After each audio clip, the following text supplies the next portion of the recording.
Olá, seja bem-vindo a mais um GTcast, o seu podcast sobre gestão tributária. Eu sou Alexandre Marques e conto mais uma vez aqui com a presença de Gustavo Reis e Aline Fagundes para trazer para vocês o que há de mais interessante que aconteceu no mês de maio de 2020 na área tributária. Vou passar a palavra aqui para os meus amigos e companheiros de programa para eles poderem cumprimentar vocês. Olá pessoal, muito bom estar mais uma vez com vocês aqui para compartilharmos esses temas aí relevantes do mês de maio de 2020. Olá pessoal, estamos de volta mais um mês e mais um GTcast, espero que vocês gostem.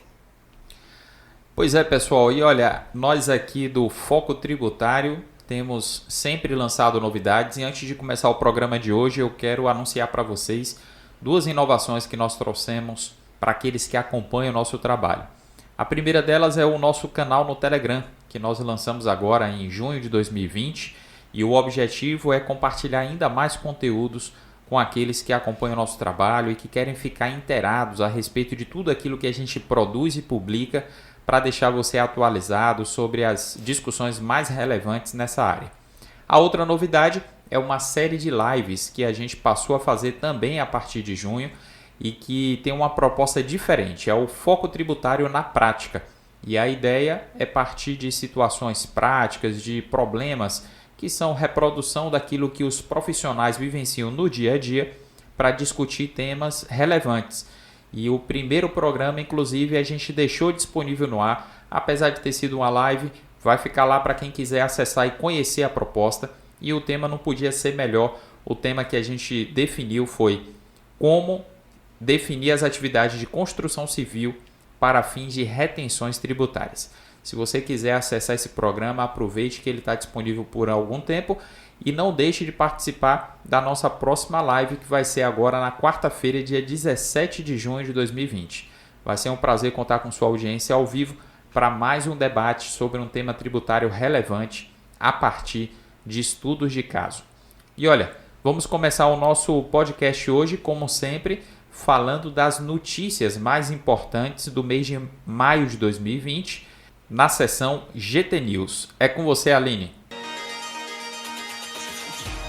A nossa primeira notícia é que a PGFN pediu suspensão de casos sobre dedução de PIS e COFINS da base do ICMS. A Fazenda Nacional enviou ofício à ministra Carmen Lúcia pedindo a suspensão nacional de todos os processos que tratem do tema até que ocorra o julgamento dos embargos de declaração do recurso extraordinário 574706.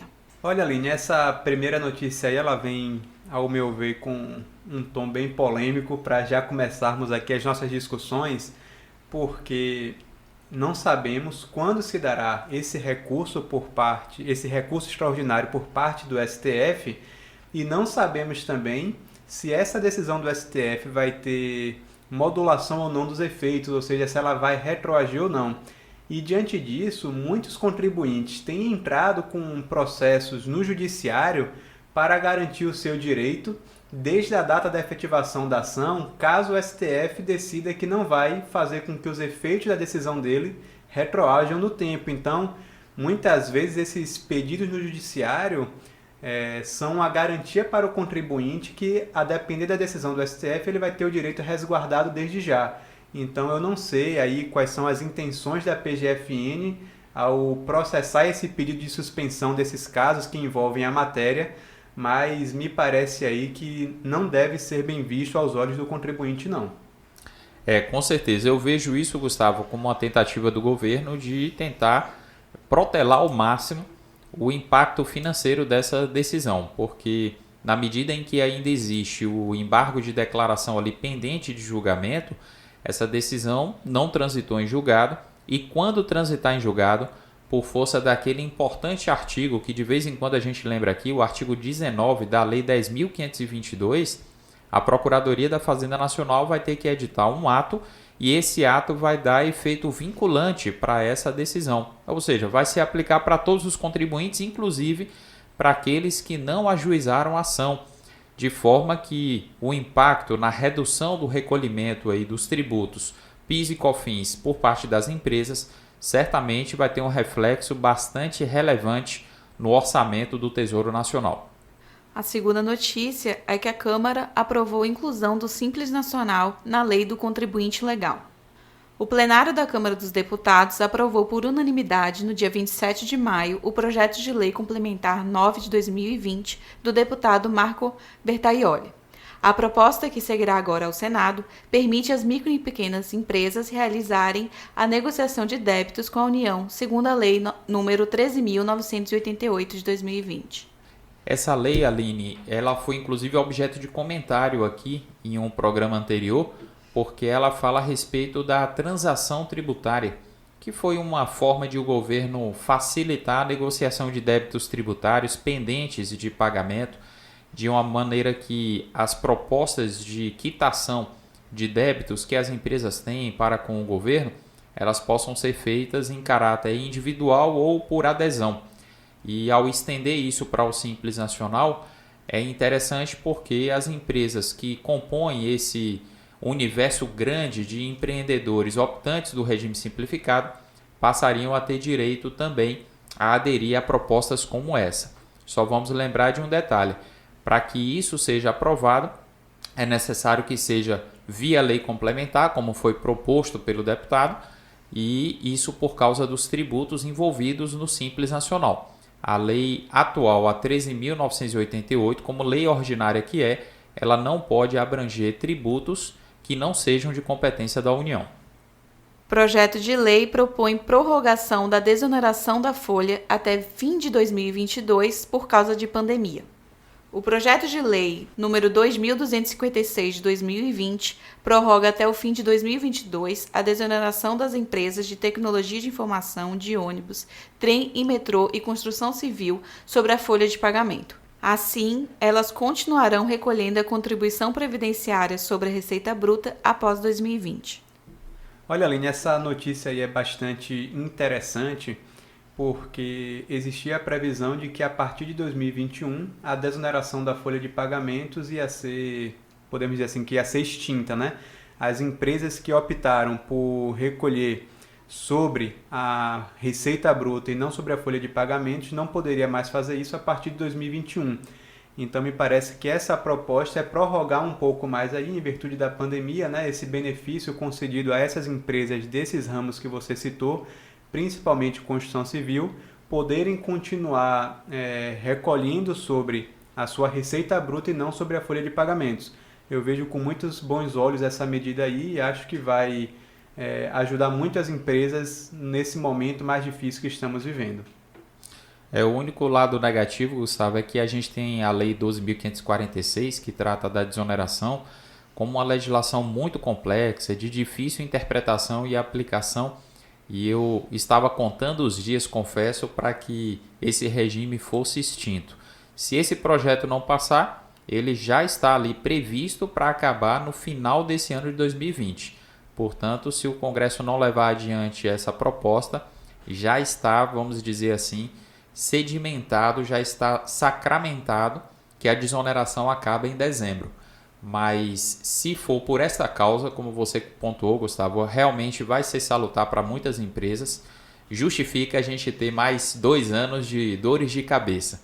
Inclusive, no feriado do Corpus Christi agora de 2020, dia 11 de junho, a gente publicou um vídeo lá no projeto de publicação de um vídeo por dia ao longo de um ano, uma explicação a respeito de 2 dúvidas bastante comuns relacionadas à retenção de 3,5%, que só se aplica na hipótese de a empresa beneficiária ser do regime da CPRB, ou regime da desoneração da folha. Agora, Alexandre, eu não sei se você e a Aline têm acompanhado, mas eu tenho visto algumas notícias falando sobre desoneração da folha de pagamentos com um sentido diverso daquela desoneração da folha de pagamentos que a gente conhece, que é deixar de recolher sobre a folha e sobre a receita bruta. E fala assim, por causa da pandemia precisamos reduzir a carga tributária incidente sobre a folha de pagamentos, e muitos têm chamado isso de desoneração e tem gerado uma certa confusão aí por parte daqueles que são efetivamente desonerados da folha e recolhem sobre a receita bruta. Mas o que a gente precisa pontuar é o quê? Que existem medidas aí sendo discutidas para reduzir a tributação sobre a folha para ajudar as empresas nesse momento de pandemia. o que não está necessariamente ligado com a desoneração da folha, chamada de CPRB, que comentamos aqui. Pois é, Gustavo. Inclusive, a nossa próxima notícia tem a ver com isso aí que você acabou de comentar. A contribuição previdenciária patronal, ela pode ser suspensa. Foi aprovada pela Câmara dos Deputados e já enviado para o Senado o projeto de lei 985 de 2020, que suspende por até 3 meses o pagamento da contribuição previdenciária patronal e proíbe a aplicação de multa pela falta de entrega de declarações e documentos fiscais. A suspensão da contribuição do empregador vai ocorrer por meio do regime tributário emergencial, cujo objetivo é preservar empregos e atividades econômicas afetadas pela pandemia do coronavírus. E nesse sentido aí, pessoal, o que eu penso? Que essa desoneração aqui, Gustavo, como você falou, que não é a mesma da Lei 12.546, ela pode até ser uma medida salutar e importante para algumas empresas, mas isso não pode ser feito em caráter amplo e restrito, considerando inclusive a necessidade do governo de prover as despesas que não cessaram nesse período. Então, por exemplo, as contribuições previdenciárias são destinadas para pagar os benefícios previdenciários, elas precisam entrar, ainda que seja com um volume reduzido durante esse período. Afinal de contas, os beneficiários do INSS, principalmente os aposentados, vão receber os seus benefícios normalmente. A nossa última notícia é sobre um projeto que livra empresas do Simples de pagar impostos em 2020. O senador Rodrigo Cunha apresentou ao Senado um projeto que cria o financiamento simplificado especial temporário. Pelo texto, as micro e pequenas empresas que pagam seus impostos pelo sistema do Simples ficam desobrigadas a arcar com os tributos devidos de abril até dezembro de 2020. O projeto busca aliviar micro e pequenas empresas fortemente afetadas pela crise decorrente da pandemia do coronavírus. É mais uma outra espécie de desoneração, só que voltada para as empresas do Simples Nacional, que eu não vejo como se viabilizar, considerando a necessidade de caixa não só do governo federal, mas também dos governos estaduais e municipais. Eu penso que o ambiente está muito propício para vários deputados e senadores trazerem propostas como essa, que são muito bem vistas por vários agentes econômicos afetados pela crise, mas não dá para a gente ignorar a necessidade dos governos, a nível federal, estadual ou municipal, de proverem as suas despesas através dos recursos arrecadados com os tributos, inclusive do Simples Nacional. Eu penso que seria mais sensato o projeto propor algo intermediário, que não fosse uma desoneração completa, mas que também não fosse a exigência do recolhimento como se as empresas estivessem em condições normais. Exatamente, Alexandre. Inclusive, eles poderiam pensar algo no sentido do que já vimos, que como se fosse uma espécie de financiamento, um empréstimo aí a ser pago ao longo dos anos, com a taxa reduzida, de uma forma mais aliviada, para quando essas empresas voltarem a funcionar efetivamente, terem condição de pagar, sem liberar elas do completo pagamento durante diversos meses, de abril até dezembro de 2020. Bem pensado, Gustavo. Eu estava aqui lembrando do empréstimo para pagar a folha de salários que o governo também está liberando aí através das instituições financeiras. E ao invés de fazer simplesmente o adiamento das parcelas do Simples, que a gente comentou aqui no último programa, talvez fosse o caso de o governo permitir que durante 6 meses o recolhimento fique suspenso e depois ele seja pago em parcelas mais suaves e não como foi proposto inicialmente, que a parcela lá de março seja paga lá em outubro, porque isso vai aliviar o caixa da empresa no momento, mas em outubro vai gerar um problema de caixa para ela. Vamos para a próxima sessão, Agora é Lei, comentando as principais normas tributárias publicadas no mês de maio de 2020. A primeira norma é a Instrução Normativa número 1945, de 6 de maio de 2020. Essa norma alterou a Instrução Normativa número 1915, de 27 de novembro de 2019, que dispõe sobre a DIF relativa ao ano calendário de 2019 e as situações especiais ocorridas em 2020, a DIF 2020. Essa é uma instrução normativa, Aline, que eu costumo dizer que a gente precisa comentar para falar da pouca importância prática dela e da aplicação muito específica, porque ela está falando ali de uma situação do MEI dispensando o MEI de apresentar a DIF, a Declaração de Imposto de Renda na Fonte, em relação àquela hipótese muito específica de prestação de informações acerca da incidência do IR-fonte nos pagamentos das taxas de administradoras de cartão de crédito. Então, é uma situação que acaba não tendo aplicação para a maioria dos contribuintes e normalmente quem vê que a instrução normativa ela trata da DIF fica preocupado, fica apreensivo sobre o que mudou, mas não mudou nada de muito relevante a não ser para esse perfil de contribuinte. A outra norma é a Instrução Normativa número 1950 de 12 de maio de 2020. Essa norma ela prorrogou o prazo de apresentação da ECD, a Escrituração Contábil Digital, referente ao ano calendário de 2019. Olha, Aline, essa instrução normativa ela vem aí nesse contexto de pandemia e nós já comentamos aqui, inclusive em diversos outros programas, de outras normas que vieram adiando o recolhimento de tributos ou postergação de envio de declarações, e essa é mais uma delas. E aí o que é que a gente precisa pontuar? Que a ECD de 2019 vai poder ser entregue até o último dia de julho de 2020, inclusive nos casos de extinção, incorporação, fusão e cisão total ou parcial de pessoas jurídicas. A próxima e última norma que vamos comentar é a Resolução CGSN número 155 de 15 de maio de 2020. As datas de vencimento das parcelas mensais relativas aos parcelamentos administrados pela Secretaria Especial da Receita Federal do Brasil e pela Procuradoria-Geral da Fazenda Nacional dos tributos apurados no âmbito do Simples Nacional foram prorrogadas. Essa medida, Alexandre, salvo engano, ela veio um pouco tempo depois que foram adiados os prazos para recolhimento de algumas parcelas do Simples Nacional e, salvo engano, você inclusive questionou, será que os parcelamentos também vão ser adiados ou não? E parece que essa resolução veio para tratar um pouco da prorrogação desses parcelamentos, não foi isso? Exatamente, tem a ver com aquilo que eu falei agora há pouco sobre a extensão dos benefícios da Lei da Transação Tributária também para os débitos do Simples Nacional. Ou seja, o Ministério da Economia ele prorrogou o pagamento das parcelas de dívidas objeto de parcelamento no âmbito federal, mas ele não podia fazer isso em relação a dívidas do Simples, que incluem aí débitos tributários ou com estados, ou com municípios, ou com ambos. Então isso tinha que ser feito através de resolução do Comitê Gestor e ela veio poucos dias depois dessa portaria do Ministério da Economia. Vamos agora para os comentários acerca das principais decisões judiciais ou administrativas sobre a matéria tributária. Já adianto para vocês que está bem recheada.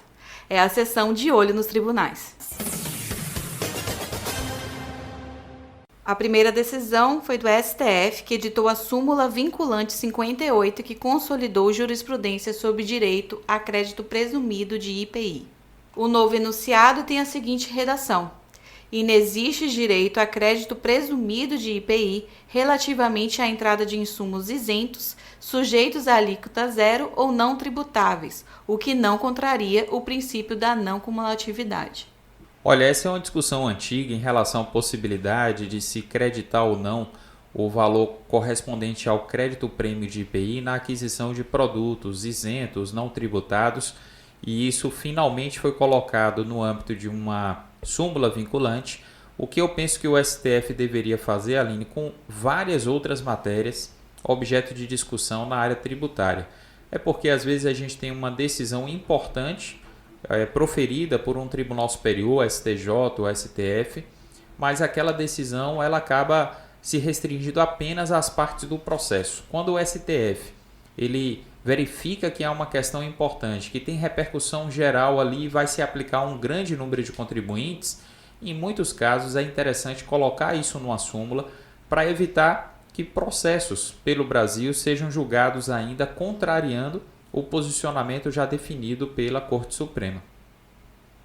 Uma observação só, Alexandre, com relação a essa súmula vinculante editada aqui pelo STF, é que há pouco tempo o próprio STF já tinha se manifestado que quando esses insumos isentos viessem da Zona Franca de Manaus, ele poderia aproveitar esse crédito aí presumido do IPI. Então, provavelmente, essa discussão ainda vai ser muito debatida no sentido de que, será que essa súmula vinculante alcança também aqueles insumos isentos que vêm da Zona Franca de Manaus ou somente os outros, né? Provavelmente ainda vai ter uma discussão grande quanto a isso, e se tiver qualquer manifestação do STF a respeito, em um próximo programa aqui do GTcast, provavelmente nós traremos essa informação para vocês. A próxima decisão é que o STJ manteve defesa prévia em execução fiscal. A primeira sessão do Superior Tribunal de Justiça manteve decisão favorável à necessidade prévia de instituição do incidente de desconsideração da personalidade jurídica para o redirecionamento de execuções fiscais para empresas integrantes de um mesmo grupo econômico. O mecanismo previsto no Código de Processo Civil de 2015 possibilita a apresentação de uma espécie de defesa prévia por sócio. E é uma questão bem interessante porque envolve aqueles redirecionamentos de cobrança de dívida tributária para os sócios que não raramente, Aline, a gente atende aqui no nosso escritório, que eles acordam surpresos porque descobriram que um determinado valor foi bloqueado na sua conta bancária. E ao apurar com o gerente a origem daquele bloqueio, descobrem que foi um bloqueio determinado pela Justiça, fruto de uma dívida tributária. E isso já foi objeto aí de muito questionamento no âmbito judicial. E hoje, felizmente, a gente tem uma jurisprudência no STJ que estabelece uma série de critérios para que essa execução fiscal seja redirecionada. Já houve o tempo em que simplesmente a Fazenda Pública ela fazia um requerimento ao juiz pedindo que fosse redirecionada a cobrança para os sócios, tendo em vista não ter encontrado nenhum bem e nenhum valor em conta bancária da empresa, e o juiz simplesmente deferia esse tipo de redirecionamento, determinava o bloqueio de valores em conta bancária dos sócios sem nenhuma apuração mais criteriosa. E o STJ hoje impõe que esse incidente ele seja processado para que, a partir dos elementos apresentados ali, possa se redirecionar a cobrança da dívida tributária para a pessoa física do sócio. O ministro do STF afastou decisão que suspendeu a exigência do pagamento do ISS e IPTU em benefício de pequenos empreendedores. O presidente do Supremo Tribunal Federal, ministro Dias Toffoli, acolheu o pedido da Prefeitura de São Paulo para anular decisão do Tribunal de Justiça Estadual, que determinou a suspensão da exigibilidade do ISS e IPTU pelo prazo de 60 dias, sem incidência de quaisquer penalidades concedida aos pequenos empreendedores enquadrados no Simples Nacional. Aline, salvo engano, em um outro podcast, a gente já tinha trazido essa decisão do Tribunal de São Paulo e, salvo engano, na época nós falamos o seguinte, que não nos parecia razoável que um tribunal do Poder Judiciário suspendesse a exigibilidade de tributos municipais sem qualquer anuência por parte do município. Parece aí que a Prefeitura de São Paulo, não satisfeita com essa decisão, recorreu ao STF, que, ao meu ver, de forma acertada, suspendeu essa decisão aí do Tribunal de Justiça de São Paulo. Eu acho que se o município quer beneficiar as empresas estabelecidas ali com algum tipo de benefício referente à suspensão da exigibilidade de algum tributo por algum tempo, isso tem que ser uma iniciativa do município e não do judiciário. Eu concordo plenamente, Gustavo. Eu penso que em algumas matérias, principalmente aqui do âmbito tributário, o judiciário tem acolhido ali algumas teses que acabam invadindo a competência do Poder Legislativo e, em parte, até do Poder Executivo, na medida em que o Poder Executivo tem, em certas ocasiões, a competência para propor determinadas alterações. Então, é uma questão que envolve aí um certo ativismo judicial que, por mais que seja bem intencionado, não está em consonância com o nosso ordenamento jurídico. Por isso eu acho também muito acertada a decisão do STF. Perfeito, Gustavo e Alexandre. Se eu não me engano, essa foi a fundamentação do ministro Dias Toffoli quando ele acolheu o pedido da Prefeitura. A outra decisão é que a TRF1 decide que taxa de administração de cartão de crédito ou débito compõe a base de cálculo do PIS e da COFINS. É legítima a incidência da contribuição do PIS e da COFINS sobre as despesas com taxas de administração de cartões de crédito e débitos pagas às administradoras. Olha, Aline, essa decisão ela não me surpreende. Inclusive, eu tenho lembrança de já há vários anos atrás ter visto respostas da Receita Federal em processos de consulta falando exatamente a mesma coisa. E a tese aqui ela tem alguma semelhança com aquela tese da exclusão do ICMS da base de cálculo do PIS e da COFINS. Só que essa tese ela se revela bastante frágil. Por quê? Alguns contribuintes alegam que se eles vendem um determinado produto ou serviço por R$100 e eles têm um desconto ali da taxa da administradora do cartão, o que cai líquido na conta deles é, por exemplo, R$95. E eles deveriam pagar os tributos sobre R$95, aqueles tributos incidentes sobre a receita bruta.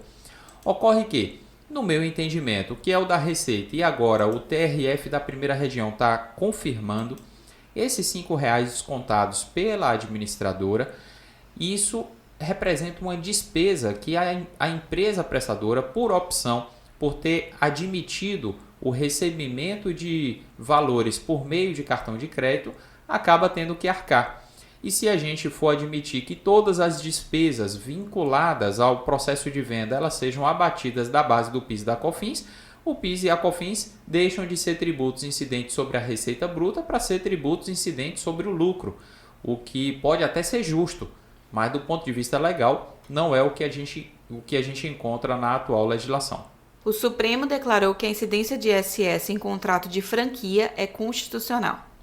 O entendimento é da maioria do plenário do Supremo Tribunal Federal em julgamento de recurso com repercussão geral que se encerrou no dia 28 de maio. Essa decisão do STF, pelo que eu andei analisando, ela é fruto de um entendimento de que esses serviços de franquia eles têm um caráter misto. Muitas empresas que trabalham com isso aí afirmam que é simplesmente uma obrigação de dar, que não é uma obrigação de fazer envolvida e por isso não poderia incidir o ISS.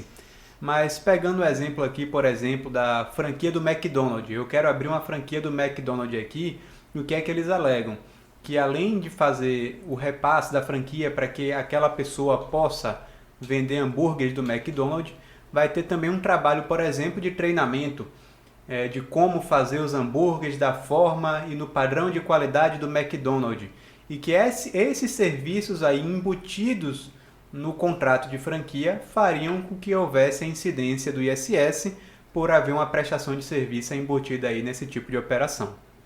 É isso mesmo, Gustavo. Eu examinei o fundamento lá da decisão e a conclusão do STF é que também existe serviço envolvido. Então, o contrato, por ser complexo, ele estaria aí, dentre outras coisas, envolvendo uma obrigação de fazer e isso seria a hipótese de incidência do ISS. Tem várias discussões ali no âmbito da lista anexa à Lei Complementar 116 que envolvem questões parecidas, como já foi discutido em relação ao arrendamento mercantil, como se discute também em relação a operações de afretamento de navios e várias outras questões, mas todas têm sido decididas nessa linha, que uma parte do conteúdo sendo serviço, isso já justifica a incidência do ISS.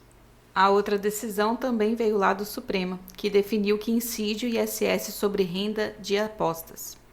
É constitucional a incidência do ISS sobre o valor das atividades de apostas. O entendimento foi firmado pelo Supremo Tribunal Federal em julgamento virtual que encerrou no dia 29 de maio. Olha, aqui é mais uma decisão importante, inclusive, Aline, me surpreende o Supremo adotando aí várias questões relacionadas ao ISS na pauta desse mês de maio. E essa é mais uma questão importante porque a gente tem que entender que lá na lista anexa à Lei Complementar 116, no item 19, existe os serviços relacionados à venda de bilhetes de apostas e cupons, etc. E isso o STF está validando como tributável pelo ISS. Agora, a gente precisa pensar na questão da base de cálculo para também não distorcer a intenção do legislador. Se eu, por exemplo, considero que uma pessoa vai a uma casa lotérica e ela compra um bilhete da Loteria Federal e ela paga, por exemplo, R$10 por aquele bilhete, ali na operação de aquisição daquele bilhete, um valor envolvido que não é a base de cálculo para a incidência do ISS, porque a prestação do serviço do item 19 ela não está nesse âmbito entre o adquirente do bilhete e a lotérica, mas entre a lotérica e aquele agente, que neste caso é a Caixa Econômica Federal, que realiza a emissão daqueles bilhetes e promove o próprio sorteio, o próprio concurso. Portanto, nessa relação jurídica, em que a casa lotérica ela fica ali com um pequeno valor em relação àquela operação de venda, é que há a incidência do ISS. E isso também foi validado pelo STF, um entendimento que me pareceu bastante razoável. A Justiça Federal em São Paulo nega liminar para a exclusão do ICMS da base de cálculo do Imposto de Renda e da CSLL. Um contribuinte que pretendia calcular o Imposto de Renda e a CSLL do regime do lucro presumido com a exclusão do ICMS da base de cálculo teve o seu pedido negado pelo juízo da Primeira Vara Civil Federal de São Paulo, capital. Na decisão, o juiz cita 2 recursos especiais julgados pelo STJ que foram favoráveis à Fazenda Nacional, sendo que a Corte Superior está prestes a proferir mais uma decisão sobre essa matéria. O recurso que seria julgado pelo STJ em 13 de maio foi retirado de pauta e ainda está com nova data a definir. Olha, Aline, essa decisão aqui da Justiça Federal tem ligação com o nosso primeiro comentário aqui no programa de hoje, que é referente à decisão do STF que permitiu a exclusão do ICMS da base de cálculo do PIS e da COFINS. E depois desta decisão por parte do STF, diversas outras teses foram surgindo basicamente com o mesmo fundamento. E a exclusão do ICMS da base de cálculo do Imposto de Renda e da CSLL de quem é do lucro presumido foi mais uma delas. Mas parece que o STJ, e aqui mais uma vez a confirmação pela Justiça Federal, estão caminhando no sentido mais favorável à Fazenda Nacional e não ao contribuinte. Então não temos ainda a decisão final, mas as decisões que nós já temos do STJ são no sentido de não permitir a exclusão do ICMS da base de cálculo do Imposto de Renda e da CSLL para aqueles que recolhem estes tributos no lucro presumido. Interessante, Gustavo, que na legislação do IR e da CSLL do lucro presumido, os percentuais que são utilizados para determinar a base de cálculo são percentuais da receita bruta. E aquela tese que está se firmando lá em relação à exclusão do ICMS da base do PIS e da COFINS vai na mesma linha. Só que aqui a tendência do STJ, e agora como decidiu a Justiça Federal de São Paulo, é no sentido de que aquele percentual de presunção de lucro já está presumindo também a exclusão do ICMS. Por isso que, apesar da grande similaridade entre as teses, o raciocínio adotado pelo STJ está sendo em outra direção, como você pontuou aí, favorável à Fazenda Nacional. E agora chegamos à última etapa do nosso programa, dedicada a responder as perguntas dos nossos ouvintes. É a sessão Pergunte ao Especialista. A primeira dúvida é da Jucimara e ela nos questionou assim: sou aposentada e tenho uma empresa no Simples Nacional de prestação de serviços técnicos, sendo o KNAI principal 7119-7/03, que é de serviço de desenho técnico relacionados à arquitetura e engenharia. Ela gostaria de saber se é obrigatório pagar INSS no código 1006 e 1010. Olha, Jucimara, muito interessante sua pergunta. E a gente começa esclarecendo que, infelizmente, quem se aposenta não está livre de pagar INSS, ainda que você prestar serviço como pessoa física, seja trabalhando como empregada de uma empresa, prestando serviço como autônoma, teria que continuar recolhendo. Na condição de empresária, mesmo tendo uma empresa do Simples Nacional, também o recolhimento dos tributos deve ocorrer normalmente.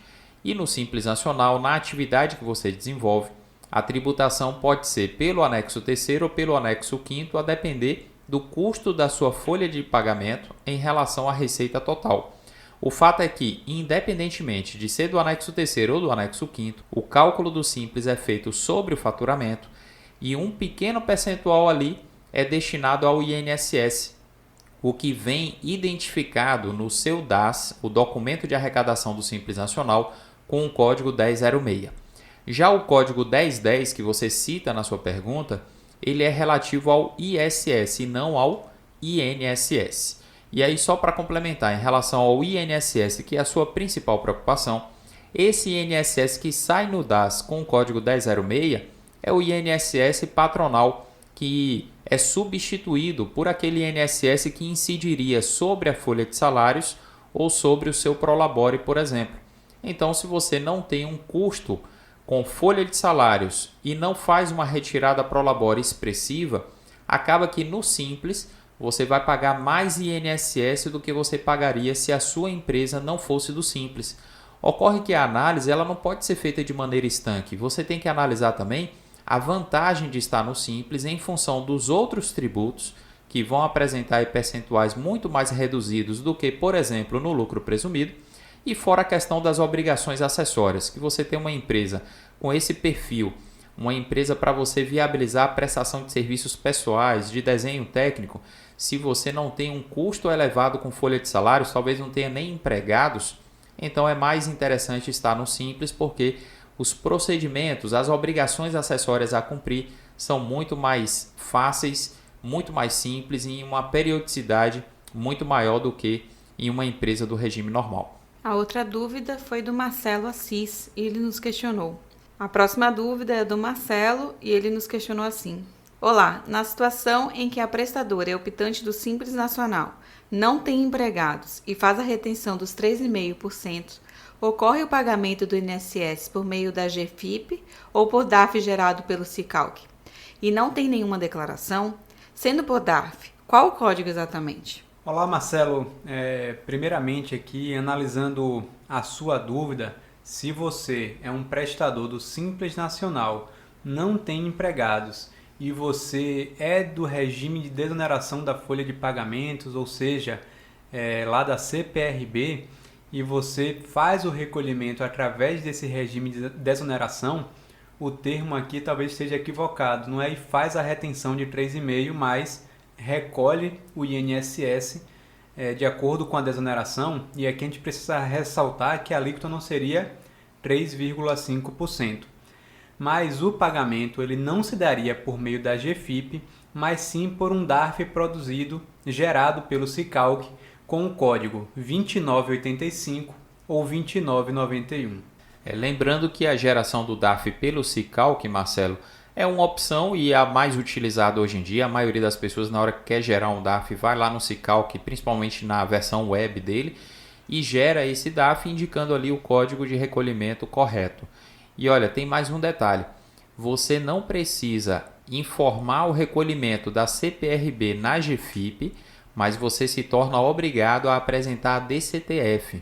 Inclusive, nós produzimos um vídeo e foi publicado há poucos dias, agora no decorrer do mês de junho de 2020, salvo engano, falando sobre as hipóteses em que uma empresa do Simples Nacional tem que entregar a DCTF. E as hipóteses são justamente relacionadas a essa situação, quando a empresa do Simples ela opta também pelo regime de desoneração da folha de salários. A última dúvida é da Jéssica Oliveira, que nos questionou. No caso de atraso no pagamento do boleto de aluguel pago à imobiliária, que por força de garantia já repassou o aluguel ao proprietário, o imposto de renda retido na fonte incidirá também sobre os encargos? Jéssica, a gente tem que lembrar que quando você firma um contrato de locação com uma pessoa física proprietária de um imóvel, se existe uma imobiliária, essa imobiliária ela está fazendo apenas a representação da pessoa física proprietária. É por isso que a Receita Federal determina que você deve pagar a imobiliária, mesmo pagando um boleto bancário em favor de uma pessoa jurídica, você deve tratar aquilo como uma hipótese de retenção de imposto de renda no pagamento à pessoa física. Lembrando que você só tem essa obrigação de proceder à retenção do IR no pagamento do aluguel se você paga na condição de pessoa jurídica, porque uma pessoa física que paga aluguel a outra pessoa física não tem essa obrigação tributária. E o nosso entendimento é de que, independentemente dos termos da relação contratual entre a imobiliária e a pessoa que é proprietária do imóvel, você deve considerar todos os pagamentos pela utilização do imóvel como rendimentos da pessoa física proprietária. E por isso a gente pode concluir que os juros e outros encargos decorrentes do atraso, eles devem sim compor a base de cálculo da retenção do IR. Acrescentando, Alexandre, um aspecto nessa dúvida da Jéssica, é que a única norma que trata dessa matéria de forma mais específica, em cima dessa orientação que você passou, é a IN 1234 de 2012, que apesar de ser aplicável somente aos entes e empresas da administração pública federal, por ser a única norma que trata da matéria, ela serve de parâmetro interpretativo para qualquer outro tipo de tomador pessoa jurídica. Então, por isso, segue essa orientação aí que a Alexandre passou. Mais alguma dúvida, Aline, para hoje? Não, pessoal, acho que por hoje é só. E eu já deixo minha despedida. Até o próximo. Até o próximo, pessoal. Muito obrigado mais uma vez pela sua audiência. E lembre-se, olha, no nosso canal no Telegram, você pode participar gratuitamente. E se você já usa o Telegram, você pode localizar através do sistema de busca do Telegram, digitando @Foco Tributário. E você vai ali receber todos os conteúdos que a gente publica no nosso blog, além de alguns conteúdos publicados exclusivamente para aqueles que nos acompanham nesse canal. Não deixe de participar. Um forte abraço. Forte abraço, pessoal. Nos vemos no próximo encontro para tratar aí das novidades tributárias no mês de junho de 2020.